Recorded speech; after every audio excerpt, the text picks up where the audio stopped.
is that ends at 3. No, this is a duplicate. I don't know what There was nothing there. Paul's gonna do it. Okay. Paul's gonna do it. Wait, is he going over it or are we testing? What do you want me to do? Go over it? Or? No. Yes. You want to What? test or go over? Let's go over first. All right, you can test yourself. Okay. The inside of the eye is subdivided into two major segments. The dividing line is the lens. The lens is the dividing line.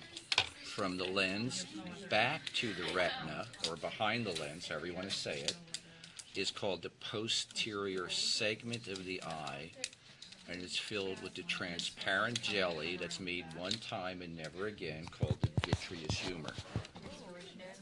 Yeah, so if your eyeball gets ruptured, that leaks out, you're finished. From the lens forward to the cornea, or in front of the lens, is the anterior segment. So there's only two segments. Behind the lens, posterior segment filled with the jelly-like vitreous humor. In front of the lens, anterior segment, and that's filled with the aqueous humor, which is secreted by the ciliary process capillaries of the ciliary body, which are on top of the ciliary muscle. And then eventually it does get reabsorbed into, your lab book doesn't say this, but there's actually a vein at the boundary of the cornea and the sclera, and the aqueous humor gets reabsorbed back into the blood. So it's like cerebral spinal fluid. It's secreted out of special capillaries, it flows, and then it gets returned to the blood. If you make more aqueous humor faster than it's reabsorbed, the pressure builds up in the anterior segment. It pushes on the lens, pushes on the vitreous humor, presses on the retina. You have glaucoma. Glaucoma. So that's when you do an eye test and they blow the air onto your cornea. They're measuring the pressure of the aqueous humor. Now, the anterior segment, which is from the lens to the cornea, is subdivided into two chambers by the iris.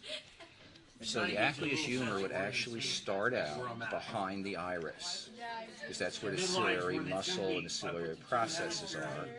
So behind the iris, it's called the posterior chamber of the anterior segment. That's where, and then the aqueous humor comes through the pupil hole into the space in front of the iris. In front of the iris to the cornea is called the anterior chamber of the anterior segment. So there's only two segments, posterior and anterior, but the anterior segment is subdivided into two smaller chambers by the iris. Hey, can you show us the ligaments where they would be? Okay, the only model, now remember, the ciliary body has two parts. One part is a donut-shaped muscle called the ciliary muscle. The ciliary muscle is attached to the edge of the lens by what's called the suspensory ligaments. And that's kind of weird how it works.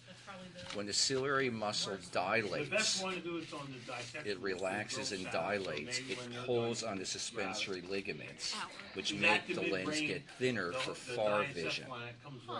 When the ciliary muscle contracts or constricts, it moves towards the lens, the suspensory ligaments go slack, and your lens thickens for near vision. Can I ask a question? When they do LASIK surgery, what actually happens then that they're able to correct? No, they're actually shaving either the lens or the lens and the cornea. The lens and the cornea. Yeah.